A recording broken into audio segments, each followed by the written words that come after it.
जय हिंद। सिंध के कॉन्क्वेस्ट के बारे में हमने पढ़ना शुरू कर दिया था और हमने बात की थी कि 1783 में मीर फतेह अली खान ने कलोर प्रिंस को एग्जाइल में भेज दिया और सिंध के ऊपर पूरी तरीके से अपना कंट्रोल एस्टेब्लिश कर लिया। और फिर सिंध को 4 भाइयों के बीच में डिवाइड कर दिया गया था। इन 4 भाइयों को बुलाया जाता है 4 यार, और इन 4 भाइयों ने खुद को टाइटल दिया एमीर्स का या फिर लॉर्ड्स ऑफ सिंध का। और यहाँ तक कि सिंध की कहानी के बारे में अपन ने बात कर ली थी। आज अपने को आगे की कहानी पढ़नी है। क्या पढ़ना है? एक तो ग्रेजुअल एस्केडेंसी ओवर सिंध। सिंध को बहुत स्लोली कैप्चर किया गया है। कहानी क्या है अपन देखेंगे। सिंध के कॉन्क्वेस्ट में एक गवर्नर जनरल का बड़ा इंपॉर्टेंट रोल है, लॉर्ड ऑकलैंड का बड़ा इंपॉर्टेंट रोल है, उसके बारे में बात करनी है। और finally capitulation of Sindh, Sindh ने फाइनली सरेंडर किया है। पूरी कहानी आज अपने को पढ़नी है। अच्छा, वीडियो को लाइक और शेयर कर दो और चैनल को सब्सक्राइब कर लो। देखो, सबसे पहले अपन बात करेंगे ग्रेजुअल एस्केडेंसी ओवर सिंध। सिंध को जिस टाइम पीरियड के दौरान कैप्चर करने की, कंट्रोल करने की शुरुआत की गई, उस टाइम पीरियड में दुनिया में, हमारे देश में क्या हो रहा है, सबसे पहले वो इंपॉर्टेंट है। देश में बड़ा सिंपल, इधर मैसूर में बैठा हुआ है बेहद पावरफुल टीपू सुल्तान, और ये जो टीपू सुल्तान है ये ब्रिटिशर्स के साथ में कांस्टेंट स्ट्रगल में है। अपन ने पढ़ा हुआ है, ये वो टाइम पीरियड है जब एंग्लो मैसूर वॉर चल रहे हैं। और ये जो टीपू सुल्तान है इसकी फ्रेंडशिप बढ़ती जा रही है फ्रेंच लोगों के साथ में, नेपोलियन के साथ में। ये जो टीपू सुल्तान है इसकी फ्रेंडशिप बढ़ती जा रही है काबुल में बैठे हुए शाहजमान के साथ में। एक तरफ ब्रिटिशर्स के साथ में स्ट्रगल चल रहा है, दूसरी तरफ नेपोलियन के साथ में फ्रेंडशिप बढ़ती जा रही है, शाहजमान के साथ में फ्रेंडशिप बढ़ती जा रही है। बट ऑब्वियस सी बात है कि ब्रिटिशर्स अलर्ट हो गए। भाई, कल को अगर नेपोलियन टीपू सुल्तान की मदद करना चाहेगा, शाहजमान अगर टीपू सुल्तान की मदद करना चाहेगा, तो कहाँ से आएंगे? लैंड रूट से आएंगे। इस लैंड रूट को कंट्रोल करने के लिए ब्रिटिशर्स ने, लॉर्ड वेलेस्ली ने 1799 में अपने एजेंट्स भेजे मीर फतेह अली खान के पास में नेगोशिएशंस करने के लिए, बातचीत करने के लिए। और ये जो नेगोशिएशंस हैं ये लगभग 1 साल तक चलते हैं और ऑलमोस्ट कंक्लूड हो गए थे। लेकिन फिर अक्टूबर 1800 में आमिर ने ब्रिटिश एजेंट क्रो को बोला कि भाई साहब, आप सिंध में नहीं रह सकते हो, आप सिंध छोड़ के चले जाओ, आप अपने घर रहो, हम हमारे घर रहेंगे, कोई नेगोशिएशन नहीं चाहिए अपने को। ये नेगोशिएशंस जो हैं वो फेल हो गए। और फेल होने के पीछे का रीज़न क्या था? एक तो जो एंटी ब्रिटिश अलायंस थी वो आमिर्स के ऊपर प्रेशर बना रही थी, और दूसरा 1799 ये वो ईयर है जब टीपू सुल्तान को ब्रिटिशर्स ने मारा है। तो आमिर को थोड़ा डर तो लग रहा था कि यार कल को कहीं ऐसा ना हो कि ब्रिटिशर्स मुझे भी कंट्रोल करने की कोशिश करें, मुझे भी कैप्चर करने की कोशिश करें। और इस बैकग्राउंड में आमिर ने ब्रिटिश एजेंट क्रो को बोला कि हमें आपसे कोई नेगोशिएशन नहीं करना, हमें आपसे कोई मतलब नहीं है, आप अपने घर रहो, हम हमारे घर रहेंगे। एक बार तो नेगोशिएशंस फेल हो गए, लेकिन फिर जून 1807 में दोबारा से स्थिति बनी। हुआ क्या?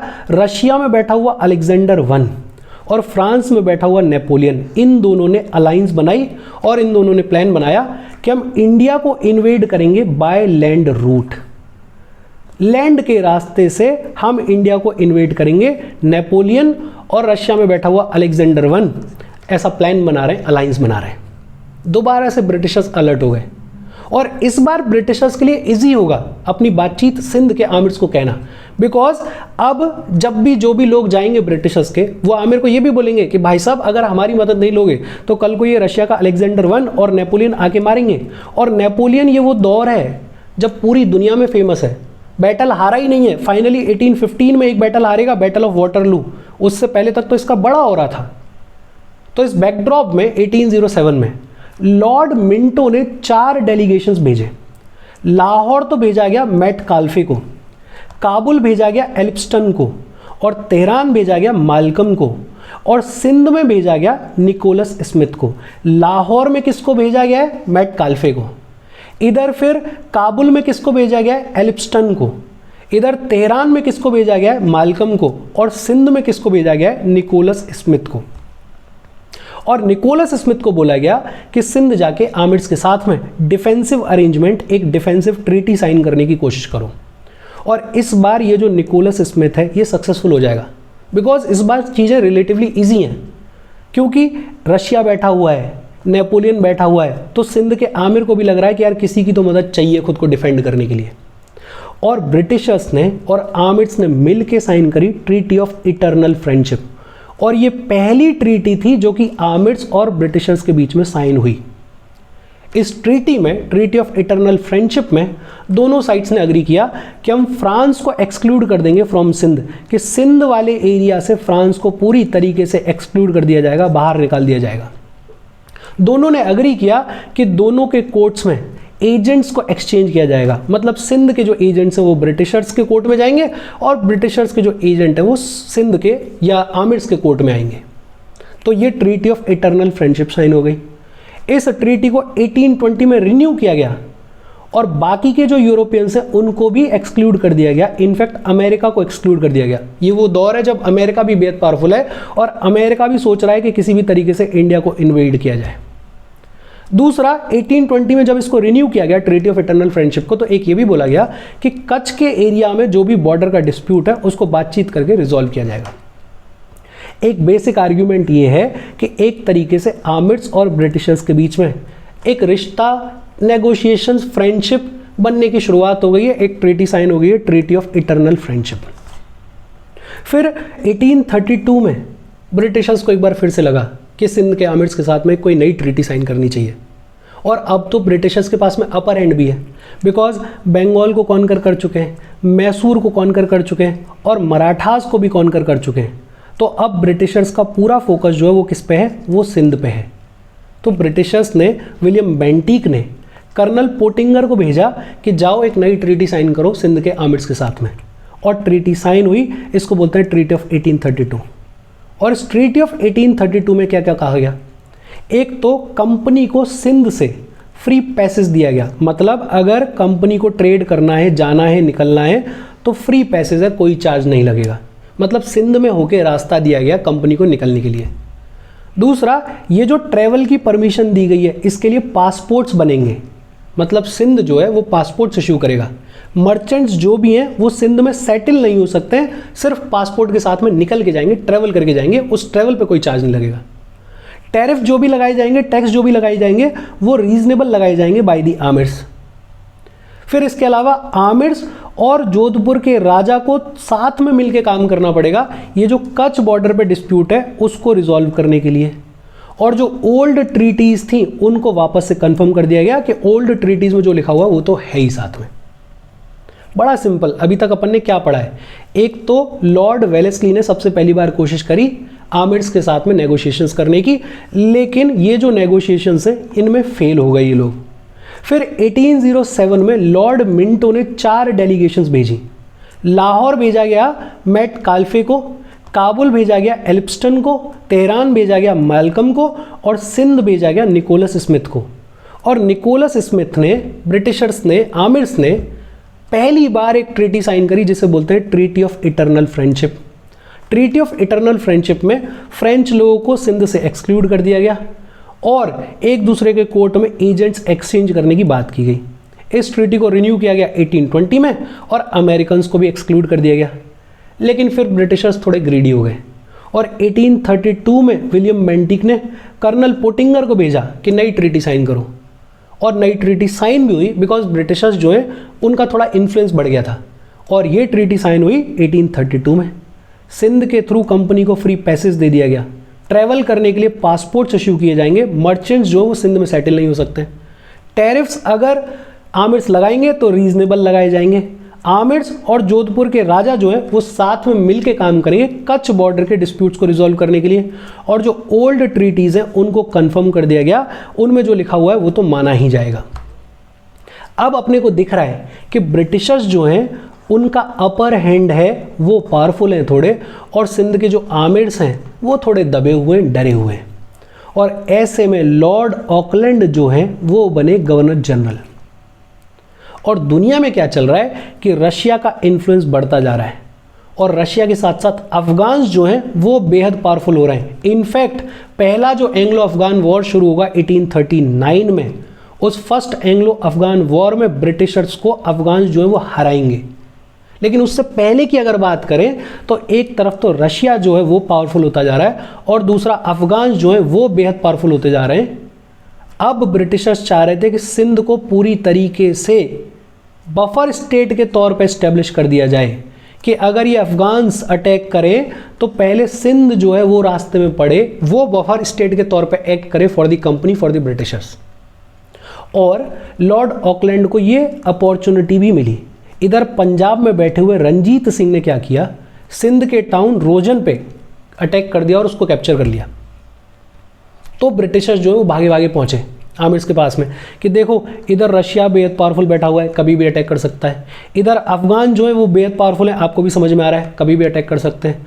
और इधर पंजाब के रंजीत सिंह जो कि अपने आप में बेहद पावरफुल है, उन्होंने तो अटैक कर ही दिया है।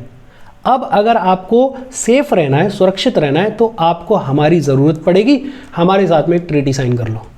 पोटिंगर को फिर से भेजा गया और पोटिंगर ने आमिर्स के साथ में एक नई ट्रीटी साइन करी और इस ट्रीटी के थ्रू आमिर्स को ब्रिटिशर्स की प्रोटेक्शन मिल गई। साइन हुई ये ट्रीटी 1838 में।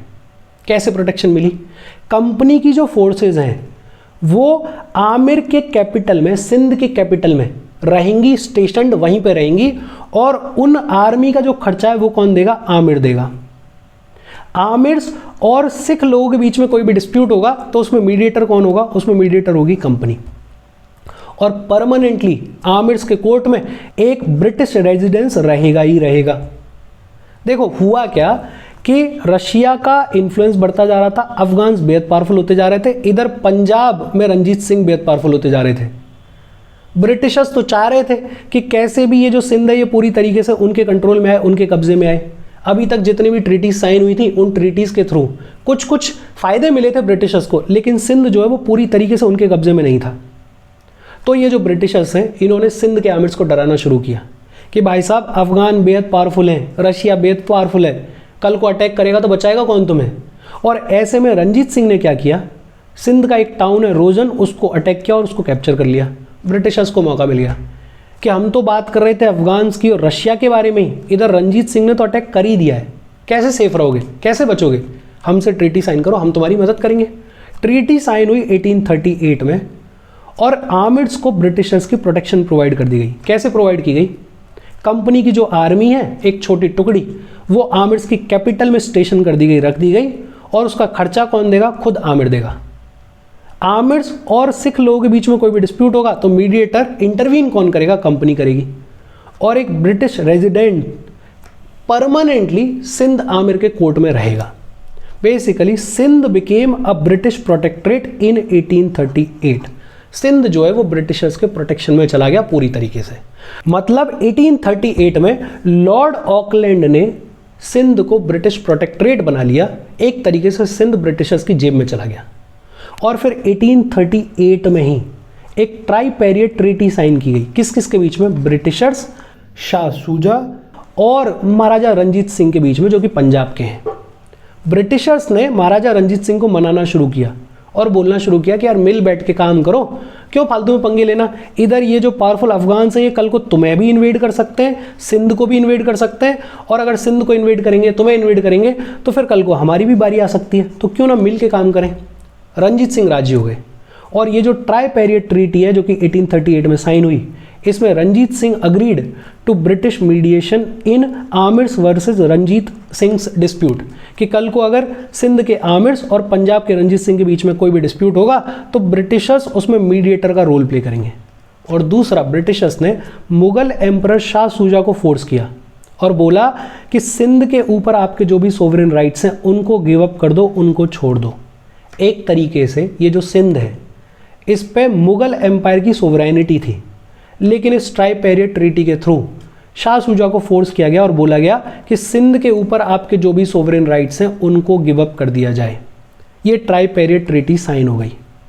1839 में सिंध ने फाइनली सब्सिडरी अलायंस एक्सेप्ट कर ली। सब्सिडरी अलायंस के तहत क्या हुआ?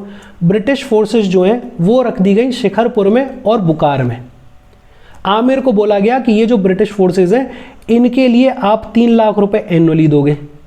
और आमिर को तीसरी चीज ये बोली गई कि कंपनी की नॉलेज के बिना आप किसी भी फॉरेन स्टेट के साथ में कोई भी नेगोशिएशन नहीं करोगे, कोई भी रिश्ता नहीं बनाओगे। ये थोड़ा टीडियस सा लगता है, एक बार फिर से देख लेते हैं, बड़ा सिंपल है। देखो, लॉर्ड वेलेस्ली ने नेगोशिएशंस ओपन किए, फेल हो गए।